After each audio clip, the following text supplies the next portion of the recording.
One accidental kiss. That's all it took to awaken something in me I had tried so hard to bury. Before starting the story, please subscribe to my channel and like the video for more stories. I never imagined that night would shift the way I viewed everything. My job, my decisions, and especially the man I had worked alongside for over a decade. But some moments arrive without warning, unfolding like a perfectly timed symphony, every note striking something deep within. It had begun like any other evening.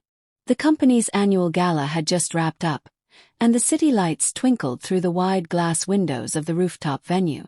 Laughter from my coworkers still echoed in my ears as I stepped outside, breathing in the crisp night air, grateful to escape the noise. My heels ached slightly, a reminder of the long hours spent smiling and mingling. "Leaving already?" a voice said. I turned to see him, Adrian Blake, my boss for the past 12 years. A touch of silver at his temples, always impeccably dressed, and carrying the quiet assurance of a man who had built something from scratch. At 61, he was as composed and steady as ever, but something in his eyes that night looked different. "Just getting some air," I replied, offering a faint smile. "That was quite the event," he said, stepping beside me with his hands in his pockets. The usual formality in his tone was softened by the glow of the street lamps. "It was. But honestly, these events aren't really my thing." He gave a short laugh. "Funny, considering I host them every year."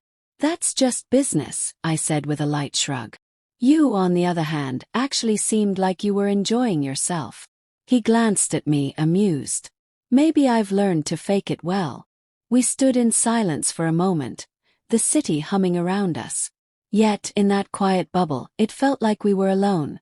No titles, no hierarchy, just two people pausing for a breath. Then he said something I didn't expect. "I'm not ready to go home yet.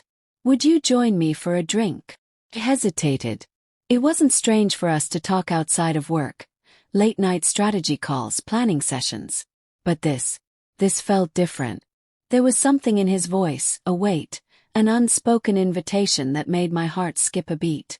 "Sure," I said at last. "Why not?" We wandered through the quieter streets of the city, leaving behind the glow of skyscrapers and slipping into a small lounge tucked between two old buildings. It was cozy, dimly lit, with soft jazz playing, untouched by the rush of the world outside. We settled into a corner booth. He loosened his tie, a rare sight, and looked at me, really looked at me like he was seeing me through new eyes. "You've been with the company a long time," he said, swirling the amber in his glass. 12 years, I nodded. "Do you ever wonder how things might have turned out if you'd chosen another path?" His question caught me off guard. "You mean, do I have regrets?" He shook his head. "Not regrets, just curiosity. Do you think about the roads not taken?" I took a slow breath. I think we all do sometimes. But I've always believed that every decision, every twist in the road brings us to exactly where we're supposed to be. He smiled gently. "That's a wise way to see it." Really talked. Not about work or performance metrics, but about life. He shared stories from his early days, the struggles of building the company, the things he gave up to make it work. I shared pieces of myself too. The dreams I had once chased, the moments that shaped me. Time blurred. One drink became 2, then 3. Somewhere between laughter and reflection, the air shifted. He reached across the table, his fingers brushing the back of my hand, tentative, searching. I didn't pull away. There was a moment suspended in time, just the two of us, where everything hung delicately in balance. "I never told you this," he said quietly, "but I've always admired you. Not just your work. You have this presence. Come. You make the chaos feel manageable." My heart beat faster. Compliments weren't new to me, but this wasn't flattery. It was something deeper, more sincere. "You've been my one constant," he added. Maybe I didn't realize soon enough how much that meant. I didn't know what to say. He wasn't just my boss.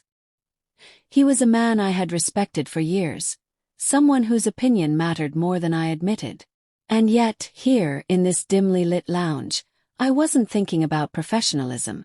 I was thinking about the way he was looking at me, like I was someone he hadn't let himself really see until now.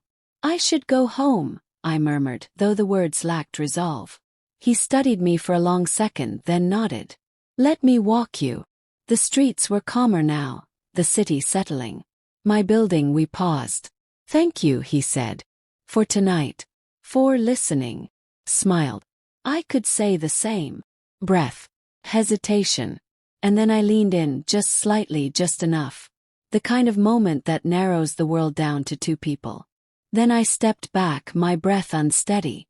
Good night, Adrian, I whispered before stepping inside, heart pounding. 'Cause something had changed. And deep down, I knew this was only the beginning. The next morning, I woke earlier than usual. My mind was still tangled in memories of the night before.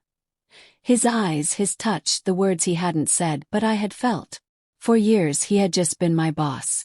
A man of order, of distance. But now I couldn't stop thinking of him as Adrian, the man who had let down his guard, who had spoken gently and looked at me like I was someone important. I shook the thoughts away as I poured my coffee.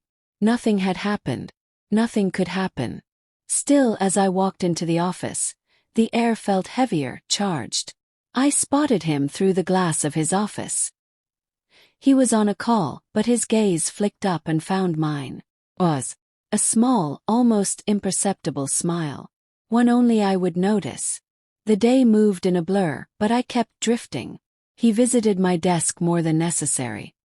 His eyes lingered a beat too long. By afternoon I needed air.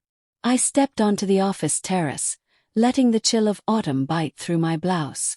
You've been avoiding me, his voice said behind me. Turned surprised. That's dramatic. He stepped closer, hands in his pockets, expression unreadable. Is it? I sighed. Last night was different. He nodded. I know. I mean it, Adrian. We can't do this, he finished. I know what you're thinking. That it's risky. That it changes everything. It does change things, I said, more to myself than to him. You're my boss. There are rules. I don't care about rules, he said, voice quiet but sure.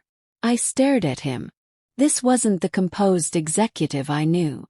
This was someone real. Someone thinking not about systems but about connection. You're overthinking it, he said gently. Last night it was just two people. And I know you felt it too. I opened my mouth, but I couldn't deny it. He stepped closer, his fingertips brushing my wrist.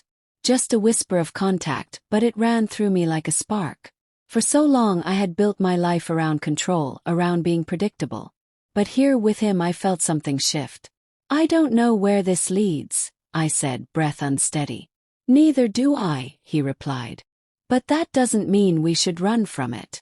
A breeze passed through and I shivered.